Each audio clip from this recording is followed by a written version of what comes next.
Are we good? Yes. Okay. Marhaban and welcome to Channel 5 Jordanian News. Yes, marhaban. And get ready because there's a lot of exciting stories in politics coming up today. Isn't that right, Dom? Yeah, Riley. There was a major gathering at the United Nations today between most of the major Middle Eastern powers to talk about some serious issues like ISIS, the Syrian civil war, the issue of women's rights, and the Arab-Israeli conflict. Yes, 12 countries, in fact, attended this conference, including the USA, Russia, Iraq, Syria, Israel, Egypt, Lebanon, Iran, as well as Afghanistan, Saudi Arabia, Turkey, and of course, Jordan. The first issue that was discussed was the problems that are posed by ISIS and really how we should go at it. Lebanon took charge in opening up the idea of creating our own coalition to combine forces and defeat ISIS while they're weak. Some countries would be participating through donating troops, and others would just be funding the cause. Their plan is to take the U.S. coalition and add on to it, and focus on the ISIS situation. A lot of questions and problems with the plan were brought up and raised valid points. Egypt, because they're still falling, and why risk anything when they could fail without us? But Lebanon made it clear that there was too much risk in that. Instead, there would be less risk to take them down now, almost a guarantee that they will be taken down. Yeah, but, their argument wasn't convincing enough, and the census failed to reach a solution. In a vote, it was a tied 6-6 outcome, only half in favor of the plan. Then they move on to their next topic, the Syrian civil war. The imminent refugee problem, Jordan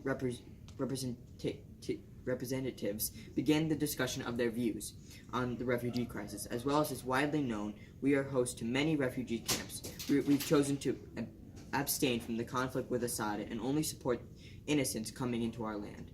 Although the voting results were unclear, we will continue to work towards better living standards and an environment for refugees. In terms of this deal, we should be receiving financial aid from other countries and hopefully take in their immigrants and refugees to give them a better environment. But the discussion didn't end there. Other countries had to move on and discuss how they would end the civil war, whether through politics or waging war. But the solution that was voted on was that a coalition would be created, and they would come in as a unit and end the war. Then, after getting Assad out of power, a new democratic government would be formed. But then again, it just wasn't a solid enough plan and involved too much risk.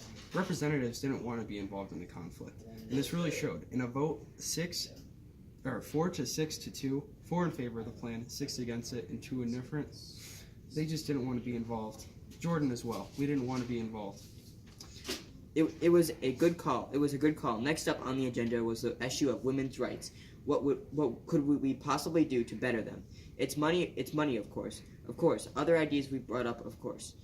Syria brought up the idea of send military forces to countries with lesser rights, yet it was quickly shot down.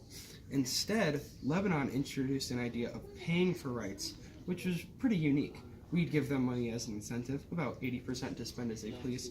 But within 5 years of the pavement, if their women's rights improved, another 20% would be given. But countries who didn't participate in this and didn't include their rights wouldn't be paid anymore.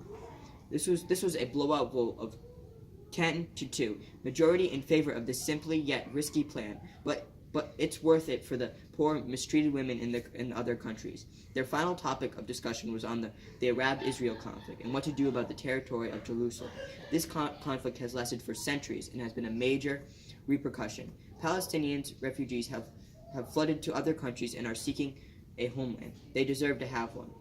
Lebanon, again, proposed the plan to give Palestinians their land and hopefully keep an Israel state in a state of peace. The first step of the plan was to make sure Jerusalem isn't declared the capital of Israel from Donald Trump. And if that happened, we would set sanctions on the United States. Then following soon, Israel would need to stop building their settlements and allow for Palestinians to move into their land and divide the country in an equal and fair way. Israel's will have to move out of their settlement and allow for Palestinians to live there, but they will be compensated and will have to place to live. It's a small change for a greater cause. This will not be put into effect, though, because the countries in the conference did not reach an agreement. Change is coming, and we can't be afraid of it. Change is a good thing. The sooner we know it and accept that, we'll all be able to move forward. Wa'adiyan. Wa'adiyan.